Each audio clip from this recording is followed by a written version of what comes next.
शाजापुर जिले के तिलावत मैना गांव पहुंचे स्कूल राज्य शिक्षा मंत्री इंदर सिंह परमार और पंचायत भवन का लोकार्पण किया। जी हां, हम आपको बता दें कि आज मुख्यमंत्री द्वारा वीडियो कॉन्फ्रेंस के जरिए 146 करोड़ रुपए से बने पंचायत भवन सामुदायिक भवन का मध्य प्रदेश में लोकार्पण किया गया, जिसमें शाजापुर जिले की तिलावत मैना पंचायत का मुख्यमंत्री द्वारा वीडियो कॉन्फ्रेंस के जरिए लोकार्पण किया जाना था। लेकिन मुख्यमंत्री जी द्वारा मात्र 4 पंचायतों में ही वीडियो कॉन्फ्रेंस के जरिए बात की गई एवं उनका लोकार्पण किया गया। वहीं तिलावत का नंबर आने से पहले ही वीडियो कॉन्फ्रेंस खत्म हो गई। मुख्यमंत्री जी ने कहा कि समय की कमी है और 11 बजे प्रधानमंत्री जी सभी मुख्यमंत्री से बात करेंगे, इसलिए लोकार्पण राज्य शिक्षा मंत्री इंदर सिंह परमार द्वारा फीता काटकर किया गया। वही कार्यक्रम में कुछ बातें देखने को मिली, जिसमें बीजेपी के जिला पंचायत सदस्य उपस्थित नहीं रहे। लोकार्पण कार्यक्रम में उनका नाम तो देखने को मिला, लेकिन मनमुटाव के चलते वह कार्यक्रम में नहीं आए। वहीं कांग्रेस विधायक कुणाल चौधरी भी कार्यक्रम से दूरी बनाए रखे हुए थे और वह भी कार्यक्रम में उपस्थित नहीं रहे। वहीं शिक्षा मंत्री इंदर सिंह परमार ने कहा कि जब कांग्रेस की सरकार थी तब 14 वित्त आयोग की राशि देना सरकार ने बंद कर दिया था और आयोग के खाते में राशि जमा नहीं की थी। लेकिन जब बीजेपी की सरकार बनी तब हमने 14 वित्त आयोग के खातों में राशि जमा की, जिससे कि गांव का निर्माण हो सके और विकास हो सके। वहीं फसल बीमा को लेकर के शिक्षा मंत्री से जब हमारे संवाददाता ने सवाल पूछा तो शिक्षा मंत्री ने जवाब दिया कि जल्द ही किसानों के खातों में राशि जमा कर दी जाएगी।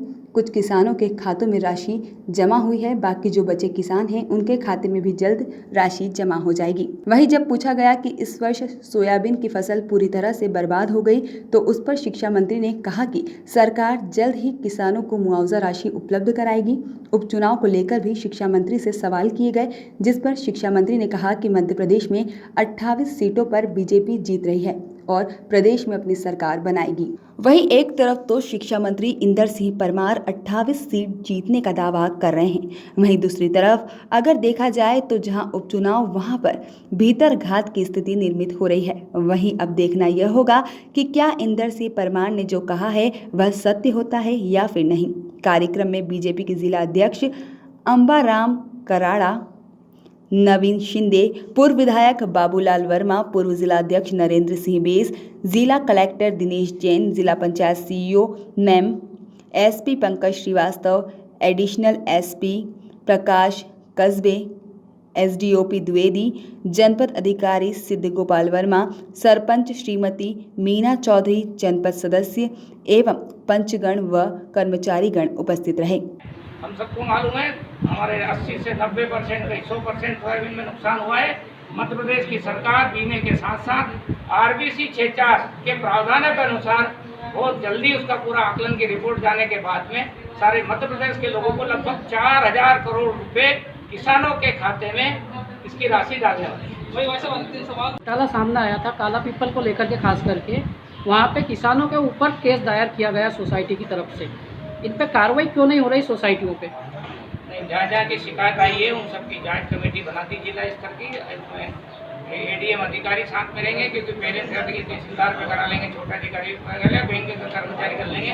हमने कहा कि एडीएम के नेतृत्व में एक टीम बनना चाहिए जिसमें जहाँ जहाँ की सोसाइटी है, भले किसी जगह भी और भी आगे भी शिकायत आएगी उन सबके खिलाफ कार्रवाई होगी। ठीक। उपचुनाव 3 नवंबर को होने वाला है। हमारी उसके पहले से तैयारी है, तारीख बढ़ती गई, इसलिए हम भी सब अपने अपने काम में लगे थे, लेकिन चुनाव की हमारी पूरी तैयारी है। हम 28 ही विधानसभा क्षेत्र में चुनाव जीतने की स्थिति में है, क्योंकि जनता के सामने कांग्रेस का जो छलावा था, कांग्रेस ने जो बेईमानी से झूठ बोल करके छल कपट करके जिस प्रकार से कर्ज माफी का किसानों से वादा किया था, अब फिर वो कर्ज माफी का कह रहे हैं। 10 दिन में मुख्यमंत्री बदलने की बात राहुल गांधी ने की थी, वो 1.25 साल में किसानों का कर्ज माफ नहीं किया, उल्टा जनता के साथ छलावाई करते गए। ग्रामीण मध्य प्रदेश की ग्रामीण जनता के साथ तो घोर अपमानपूर्वक व्यवहार उन्होंने किया है, वो पूरे प्रदेश की ग्रामीण जनता समझती है। इसलिए जहाँ चुनाव है वहाँ की जनता भी समझ रही है कि कमलनाथ और दिग्विजय सिंह की जोड़ी इस मध्य प्रदेश को फिर से बंटनाल करने जा रहे थे। वो ज्योतिरादित्य सिंधिया जी ने उसको बचाया है और फिर से भारतीय जनता पार्टी की सरकार बनाई है। इसलिए जनता के हितों के लिए सरकार बनी है, जनता के लिए सरकार बनी है। इसलिए फिर से हमारे प्रत्याशी जीत कर आएंगे और ये सरकार स्थायी सरकार बन जाएगी। भाई साहब एक नहीं, मुख्यमंत्री जी ने वहाँ की जनता मंदसौर और नीमच जिले में जहाँ पर किसान आंदोलन उस समय बहुत बड़े पैमाने पर कांग्रेस के लोगों ने षड्यंत्र खड़ा किया था और जिसमें हमारे कुछ किसान साथियों की पुलिस की गोली से मौत हो गई थी, वो घटना दुर्भाग्यपूर्ण थी। लेकिन वहाँ के किसानों को उस समय उकसाया था और ये भ्रम पैदा करने की कोशिश की गई थी कि मंदसौर और रतलाम के किसान आंदोलन के कारण से पूरे मध्य प्रदेश के में उसका असर पड़ेगा। लेकिन वहाँ के जनता ने, वहाँ के किसानों ने एक मत होकर के केवल एक सीट जो भी वहाँ चुनाव हो रहा है, डंग साहब जो भी भारतीय जनता पार्टी में आ गए हैं, उनको छोड़ करके सभी सीटें वहाँ की भारतीय जनता पार्टी को जिताई थी। इसका मतलब वो जो किसान आंदोलन था वो बाहरी लोगों का था, बाहर के लोगों ने जाके वहाँ उपद्रव किया था। वहाँ के स्थानीय नागरिकों ने, स्थानीय जनता ने उस किसान आंदोलन से अपने आप को दूर रखा था। ये वहाँ के चुनाव परिणामों ने सिद्ध कर दिया था। इसलिए मुख्यमंत्री जी ने वहाँ की जनता को, वहाँ के कार्यकर्ताओं का अभिवादन किया है कि आप लोगों ने सत्य का साथ दिया। सर, अभी किसान जो बीमा राशि डली है, बैंक वाले उसको शो नहीं कर रहे हैं, किसान परेशान है, चक्कर लगा रहे हैं, किसान के खाते में क्यों नहीं आ रही है राशि? 2018 का जो खरीफ का बीमा था उसकी किस्त भी कांग्रेस की सरकार में, मतलब नवंबर में जब चुनाव था उसके बाद जनवरी फरवरी 2019 में वो राशि भरना चाहिए थी प्रीमियम की, लेकिन कमलनाथ जी की सरकार ने 2018 की बीमा की राशि भी, जो प्रीमियम की राशि राज्य सरकार को भरना रहती, वो बीमा कंपनी के पास जमा नहीं कराई थी। और 2019 में जब उनकी सरकार थी, उनकी सरकार के समय सर्वे हुआ था, दुर्भाग्यपूर्ण रूप से सर्वे में भी भेदभाव किया गया, सर्वे भी कम आकलन करके किया गया।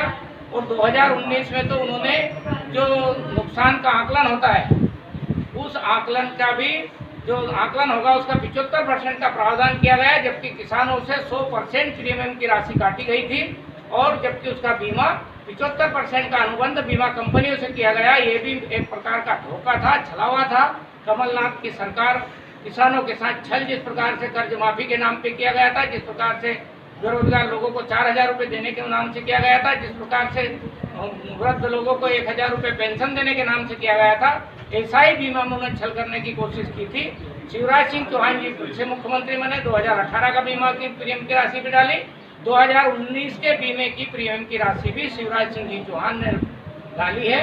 और उसकी राशि के माध्यम से हमारे यहाँ अधिकांश जगह पर पैसा मिल चुका है, लेकिन जहाँ छूटा है वहाँ का भी बीमा आने वाला है। टेक्निकल कारणों से कुछ जगह के छूटे हैं, लेकिन वो उसमें जो आकलन हुआ है, जो लॉस हुआ है, वो आ रहा है। इसका मतलब वहाँ का बीमा मिलेगा। केवल 4 पंचायतों में जो प्राप्त कटिंग की रिपोर्ट उस समय बिगाड़ी गई थी, 2 शाजापुर विधानसभा क्षेत्र का पटवारी हल्के हैं, एक कालापीपल विधानसभा का है और एक सुजालपुर विधानसभा क्षेत्र का है।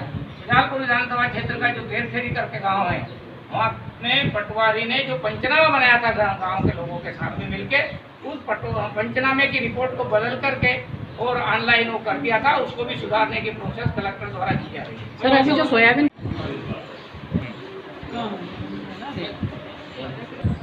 आज पूरे मध्य प्रदेश में ग्राम पंचायतों के द्वारा जो निर्माण कार्य किए गए हैं, उनका लोकार्पण का कार्यक्रम मध्य प्रदेश के मुख्यमंत्री शिवराज सिंह चौहान द्वारा वर्चुअल के माध्यम से किया गया है। आज ही एक बड़ा कार्यक्रम जो हमारे ग्राम आबादी क्षेत्र है, उसमें अभी तक किसी को अपने स्वामित्व का अधिकार का पट्टा नहीं होता था। उसके आधार पर कोई भी मकान मालिक मकान पर नहीं ले सकता था।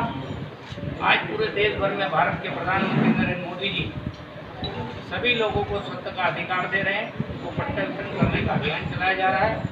अब पूरे देश में जिस प्रकार से शहरी क्षेत्रों में लोग अपना नक्शा पास करवा करके अपने मकान के लिए लोन आदि लेने का काम कर सकते थे, अब ग्रामीण क्षेत्र में भी गाँव के लोगों को अधिकार दिया जा रहा है। अब लोगों को सुविधा से लोन उपलब्ध हो सके। वही मुख्यमंत्री जी ने कहा है कि पूर्व की कांग्रेस सरकार में जो पंचायत से संबंधित कामकाज पूरे ठप हो गए थे, इसमें अब दोबारा से चालू हुए, तो कहीं ना कहीं ग्राम स्तर पर इसका लाभ मिलेगा। सब लोगों को मालूम है, 1.25 साल की कमलनाथ जी की सरकार ने पंचायतों में 1 रुपये की राशि भी नहीं डाली थी। शिवराज सिंह चौहान जब मुख्यमंत्री थे वो राशि डाल कर गए थे, उसी के सारे विकास के कार्य है। और उसके बाद में जब वापस 1.25 साल के बाद वो मुख्यमंत्री बने तब से ही पंचमर्मेश्वर वित्त की 14 वित्त की राशि 15 वित्त की राशि डालने का काम प्रारंभ किया गया है। तो लोगों को सब, सरपंच को मालूम है, सचिव को मालूम, गाँव के लोगों को मालूम है कि कमलनाथ की सरकार ने पंचायतों के साथ भेदभाव किया, उनको उनका हक का पैसा भी नहीं दिया। सर जो चुनाव में कैनन न्यूज़ के लिए शाजापुर से फूल सिंह मीणा की रिपोर्ट।